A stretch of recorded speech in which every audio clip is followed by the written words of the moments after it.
نحمده ونصلي ونسلم على رسوله الكريم أما بعد فأعوذ بالله من الشيطان الرجيم بسم الله الرحمن الرحيم اهدنا الصراط المستقيم صراط الذين أنعمت عليهم غير المغضوب عليهم ولا الضالين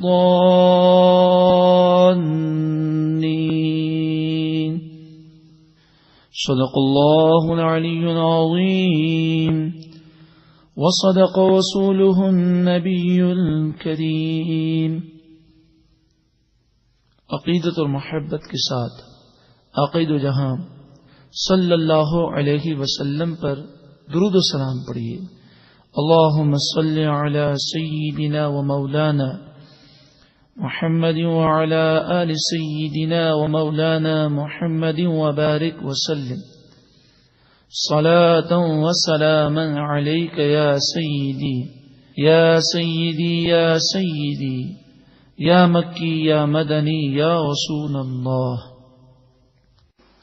سورۃ النحل آیت نمبر 89 میں اللہ رب العالمین ارشاد فرماتا ہے وَنَزَّلْنَا عَلَيْكَ الْكِتَابَ تِبْيَانًا لِكُلِّ شَيْءٍ، آپ پر ہم نے وہ کتاب نازل فرمائی جس میں ہر چیز کا روشن بیان موجود ہے. حضرت عبداللہ بن عباس رضی اللہ تعالی عنہما فرماتے ہیں لو دعا لی اقال بعیر لوجدته فی کتاب اللہ، اگر میرے اونٹ کی رسی بھی کھو جائے تو میں اللہ کی کتاب میں تلاش کر سکتا ہوں. اور آگے فرماتے ہیں جمیع العلم فی القرآن، تمام کا تمام علم قرآن میں موجود ہے. لیکن تقاصر عنہ افہام الرجال، لیکن لوگوں کی عقلیں سمجھنے سے قاصر ہیں.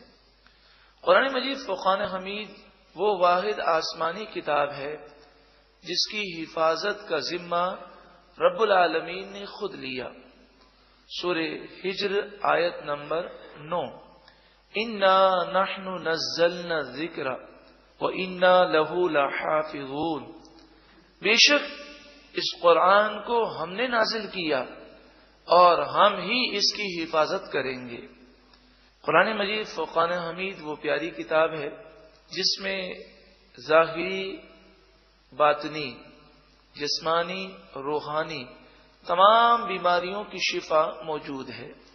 سورہ بنی اسرائیل آیت نمبر 80 ارشاد فرمایا وَنُنَزِّلُ مِنَ الْقُرْآنِ مَا هُوَ شِفَاءٌ وَرَحْمَةٌ لِّلْمُؤْمِنِينَ، اور ہم قرآن نازل فرماتے ہیں جس میں مومنوں کے لیے شفا اور رحمت ہے.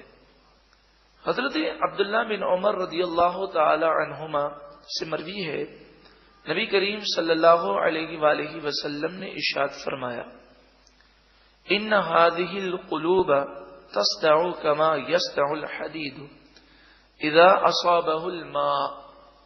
نبی کریم صلی اللہ علیہ وآلہ وسلم نے ارشاد فرمایا جس طرح لوہے پر پانی لگ جائے تو زنگ لگ جاتا ہے ویسے دلوں پر بھی زنگ لگ جاتا ہے. قیل یا رسول اللہ صلی اللہ علیہ وسلم وما جلاؤها، عرض کی گئی یا رسول اللہ صلی اللہ علیہ وسلم جب دلوں پر زنگ لگ جائے تو اب یہ زنگ دور کیسے ہو؟ قال کثرت ذکر الموت و تلاوت القرآن.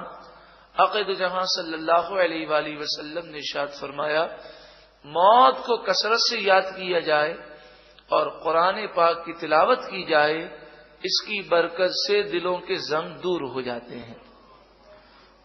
آخر میں قرآن پاک کی فضیلت میں یہ روایت سماعت کر لیں جب کوئی قوم اللہ کے گھر میں جمع ہوتی ہے اور اللہ کی کتاب قرآن کو پڑھتی ہے پڑھاتی ہے سیکھتی ہے سکھاتی ہے تو اس پر کیا رحمتوں کی بارشیں ہوتی ہیں.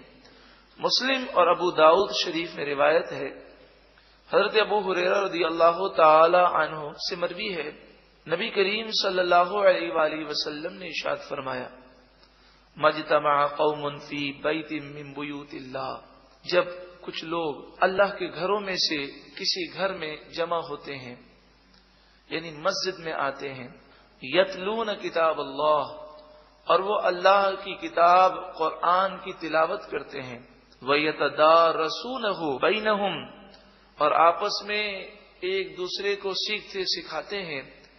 جب یہ سلسلہ ہوتا ہے تو وہ کتنے خوش نصیب ہیں۔ اللہ علیہم السکینہ، رب العالمین ان پر سکینہ کو نازل فرماتا ہے۔ سکینہ فرشتوں کی ان جماعت کو کہتے ہیں کہ جن کی ڈیوٹی یہ ہے کہ جب وہ کسی پر آتے ہیں تو اس کے دل میں سکون، چین، اطمینان کو نازل کر دیتے ہیں۔ یہ فرشتوں کی خاص جماعت ہے جسے سکینہ کہتے ہیں۔ وغشیتہم الرحمۃ، اور انہیں اللہ کی رحمت ڈھانپ لیتی ہے۔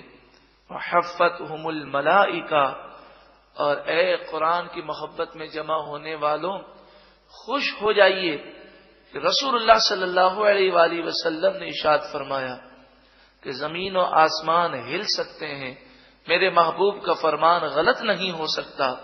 میرے محبوب کریم صلی اللہ علیہ وآلہ وسلم نے ارشاد فرمایا، قرآن کی محبت میں جمع ہونے والوں کو فرشتے اپنے پروں میں ڈھانپ لیتے ہیں۔ وَذَكَرَهُمُ اللَّهُ فِي مَنْ عِنْدَهُ، اور رب العالمین ایسے لوگوں کا ذکر اپنے فرشتوں کے سامنے فرماتا ہے۔ سورہ فاتحہ مکی سورت ہے۔ مکی کی یہ معنی ہے کہ ہجرت سے پہلے اس سورہ مبارکہ کا نزول ہوا۔ اس میں 7 آیتیں ہیں۔ سورہ فاتحہ کے متعلق دارمی شریف میں اور امام بہقی نے شعب الایمان میں یہ روایت لکھی کہ حضرت عبد الملک بن عمیر رضی اللہ تعالی عنہما سے مروی ہے، حضور صلی اللہ علیہ وآلہ وسلم نے ارشاد فرمایا، فی فاتحۃ الکتاب شفاء من کل داء، سورہ فاتحہ میں ہر بیماری کی شفا موجود ہے۔ بزرگان دین نے لکھا کہ 7 مرتبہ سورہ فاتحہ پڑھی جائے اور 111 مرتبہ یا سلامو پڑھا جائے۔ 7 مرتبہ 7 ٹائمز سورہ فاتحہ پڑھی جائے، 111 مرتبہ یا سلامو پڑھا جائے۔ اول آخر درود پاک پڑھ کر پانی پہ دم کر کے مریض کو پلا دیں، مریض خود پڑھ کے اپنے اوپر دم کر لے، اللہ تعالی کی رحمت پر امید رکھیں، انشاءاللہ تعالی شفا ہو جائے گی۔ جب بھی ہم قرآن مجید فرقان حمید کی تلاوت شروع کرتے ہیں تو اعوذ باللہ پڑھتے ہیں۔ اس کی معنی ہے اعوذ، میں پناہ مانگتا ہوں، باللہ اللہ کی، من الشیطان الرجیم، شیطان مردود کے شر سے۔ یعنی گویا کہ بندہ جب اعوذ باللہ پڑھتا ہے تو وہ اپنی عاجزی اور اپنی کمزوری کا اظہار کرتا ہے کہ پروردگار میری تو طاقت نہیں کہ میں شیطان کا مقابلہ کر سکوں، میں تیری پناہ لیتا ہوں، تو کرم کر دے اور شیطان کے وار سے مجھے محفوظ فرما۔ صبح فجر کی نماز کے بعد جو 11 مرتبہ اعوذ باللہ من الشیطان الرجیم پڑھ لے اور اس کے ساتھ 11 مرتبہ سورہ اخلاص قل هو اللہ احد پڑھ لے، فرمایا اللہ تعالی اس کی ایسی حفاظت فرماتا ہے کہ اگر شیطان اپنے تمام چیلوں سمیت اس پر حملہ آور ہو اور اسے بہکانے کی کوشش کرے پھر بھی شیطان پورے دن اسے بہکا نہیں سکتا۔ اعوذ باللہ 11 مرتبہ اور 11 مرتبہ سورہ اخلاص فجر کی نماز کے بعد۔ جب بھی ہم کوئی سورت شروع کرتے ہیں یا تلاوت شروع کرتے ہیں تو بسم اللہ شریف پڑھتے ہیں۔ بسم اللہ، اللہ کے نام سے شروع، الرحمن جو بہت ہی زیادہ مہربان، الرحیم رحم کرنے والا۔ جامع البیان اور دیگر تفاسیر میں بسم اللہ کی بے شمار فضیلتیں لکھی گئیں۔ بس اتنا یاد رکھ لیجئے کہ جس شخص کی یہ عادت بن جائے کہ ہر جائز اور نیک کام کے شروع میں بسم اللہ شریف پڑھ لے، وہ کبھی ناکام اور نامراد نہیں ہوگا۔ بس یہ عادت بنا لیجئے کہ کوئی بھی کام ہو جو جائز ہے اس کام کو شروع کریں تو بسم اللہ شریف پڑھ لیں، انشاءاللہ تعالی کامیابی ہی کامیابی ہے۔ الحمد، ال کے معنی تمام، حمد خوبیاں، الحمد تمام خوبیاں، للہ اللہ کے لیے ہیں، رب العالمین، رب کے معنی پالنے والا، عالمین سارے جہان والوں کا، تمام خوبیاں اس اللہ کے لیے ہیں جو سارے جہان والوں کا پالنے والا، سب کو روزی وہی دے رہا ہے، عزت دینے والا وہی ہے، بیماریوں سے شفا دینے والا وہی ہے، بگڑے کام بنانے والا وہی ہے۔ ہاں یہ الگ بات ہے کہ اس نے دنیا کو ایک ذریعہ بنایا۔ ہم جب پانی پیتے ہیں تو ہماری پیاس بجھ جاتی ہے، پیاس بجھانے والا کون ہے؟ اللہ تعالی۔ پانی کو اللہ نے ذریعہ بنایا، اگر اللہ تعالی چاہے تو 1000 مرتبہ کوئی پانی پیے اس کی پیاس نہ بجھے، اور رب العالمین چاہے تو بغیر پانی پیے وہ پیاس بجھانے پر قادر ہے، لیکن اس نے ایک ذریعہ بنایا، وسیلہ بنایا، ایک سبب بنایا۔ بھوک لگی ہے، کھانا کھاتے ہیں، بھوک مٹ جاتی ہے، تو بھوک مٹانے والا رب العالمین ہے۔ کھانا ایک ذریعہ ہے، ایک سبب ہے، ایک وسیلہ ہے، وہ چاہے تو بغیر کھائے بھوک مٹ جائے، اور وہ چاہے تو کتنا بھی کھانا کھا لیں لیکن بھوک میں کمی واقع نہ ہو۔ عقیدہ یہی ہونا چاہیے، اور یہی اسلامی عقیدہ ہے کہ سب کچھ کرنے والا اللہ تعالی ہے۔ انبیاء، اولیاء یہ اسباب ہیں، یہ ذرائع ہیں، یہ وسیلے ہیں، اللہ تعالیٰ نے انہیں مقام اور مرتبہ عطا فرمایا۔ یہ فرشتے اللہ تعالیٰ کی مشیت ہے، اللہ تعالیٰ فرشتوں کا محتاج نہیں ہے، وہ چاہے تو ان فرشتوں کے بغیر پوری کائنات کا نظام چل جائے، لیکن اس کی مشیت ہے، اس کی مرضی ہے کہ اس نے فرشتوں کو یہ نظام دیا۔ الحمدللہ رب العالمین میں یہی درس ہے کہ حقیقی طور پر پالنے والا صرف اور صرف اللہ تعالی ہے۔ فرشتے ہوں، انبیاء ہوں، اولیاء ہوں، انہیں اللہ تعالی نے ذریعہ اور وسیلہ بنایا، رب العالمین نے ان پر کرم فرمایا اور انہیں مقام و مرتبہ عطا فرمایا۔ الرحمن، بہت زیادہ مہربان، الرحیم، رحم کرنے والا۔ اللہ رب العالمین اس قدر مہربان اور اس قدر رحم کرنے والا ہے کہ اس سے اندازہ لگائیے کہ فرمایا جس قدر ماں اپنے بچے سے پیار کرتی ہے اس سے بھی 70 گنا زائد رب العالمین اپنے بندے سے محبت فرماتا ہے۔ جب رب العالمین اتنا کریم ہے، اتنا رحمان ہے، اتنا رحیم ہے، تو کتنا بدنصیب ہے وہ بندہ جو رب العالمین کا کہنا نہ مانے، رب العالمین کی نافرمانی کرے۔ اس کریم رحیم پروردگار کی بارگاہ میں ہمیشہ کے لیے ہمیں جھک جانا چاہیے۔ مالکی یوم الدین، قیامت کے دن کا مالک، دین کے معنی فیصلہ، دین کے معنی جزا، یوم کے معنی دن، قیامت کے دن کا مالک، فیصلے کے دن کا مالک، جزا کے دن کا مالک۔ قیامت کے دن رب العالمین اگر ناراض ہو گیا اور کسی شخص کا مرتے وقت ایمان برباد ہو گیا تو بتائیے رب العالمین کے غضب سے کیا ہماری دنیا کی دولت، یہ ہمارا منصب، یہ سورس ہمیں بچا سکتی ہے؟ مالک یوم الدین، قیامت کے دن کا تو وہی مالک ہے۔ ایا خاص کا تیری، خاص تیری، نعبد ہم عبادت کرتے ہیں، نعبد ہم عبادت کرتے ہیں، وَإِيَّاكَ، واو کے معنی اور، ایا معنی خاص، کا معنی تیری، اور خاص تیری، نستعین ہم مدد مانگتے ہیں۔ لفظی ترجمہ تو یہی ہے، مگر چونکہ یہ دعا ہے اور عربی گرامر کا یہ اصول ہے، یہ قاعدہ ہے کہ دعا کے مقام پر ترجمہ دعائیہ ہونا چاہیے. اسی لیے اس کا ترجمہ مفسرین نے فرمایا اس طرح ہوگا: اے پروردگار تو ہمیں ہمیشہ یہ توفیق عطا فرما کہ ہم تیری ہی عبادت کریں اور تجھ ہی سے مدد مانگیں. تو یہ دعا ہے.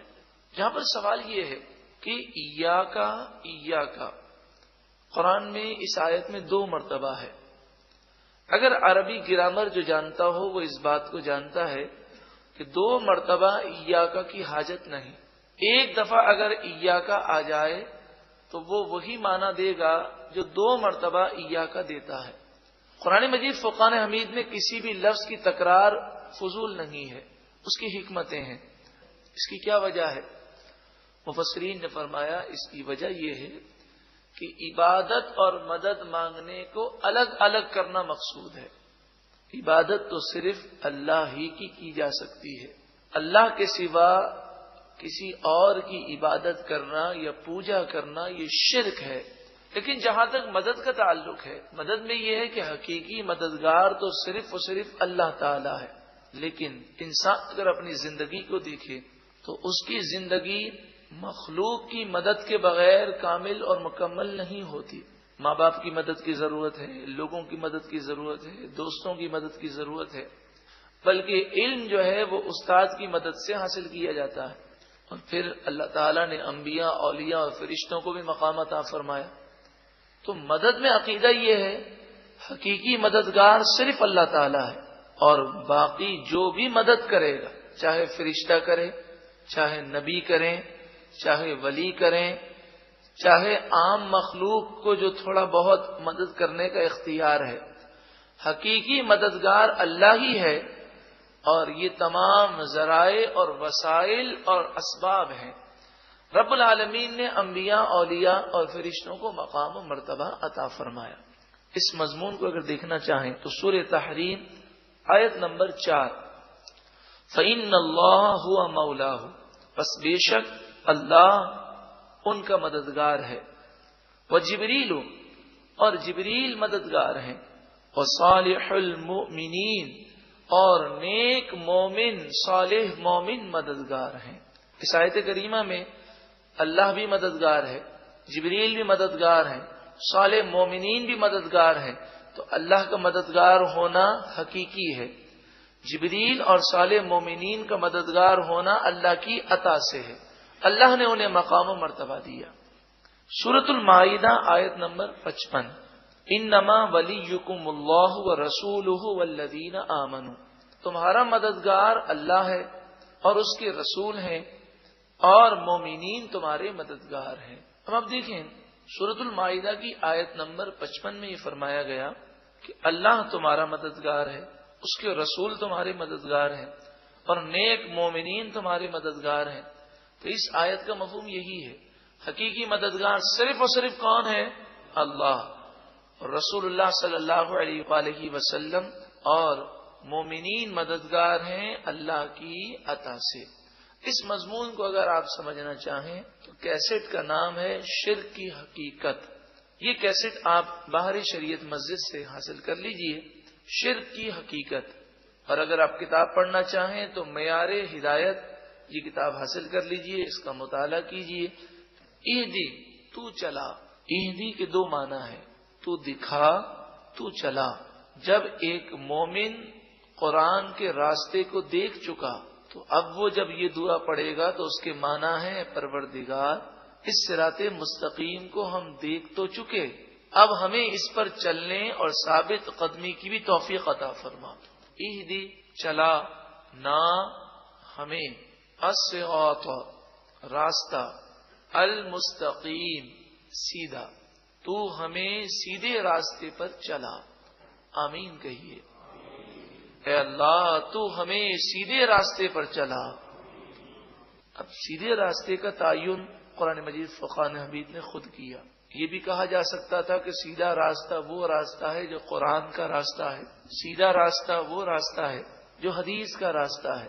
لیکن قرآن مجید فرقان حمید پر قربان جائیے، قرآن کا یہ معجزہ ہے کہ قیامت تک آنے والی تمام باتوں کو قرآن نے ذکر کر دیا۔ اللہ رب العالمین جانتا ہے کیسے لوگ پیدا ہوں گے جو قرآن کا نام لیں گے، حدیث کا نام لیں گے، لیکن وہ قرآن و حدیث کو سمجھے نہیں ہوں گے۔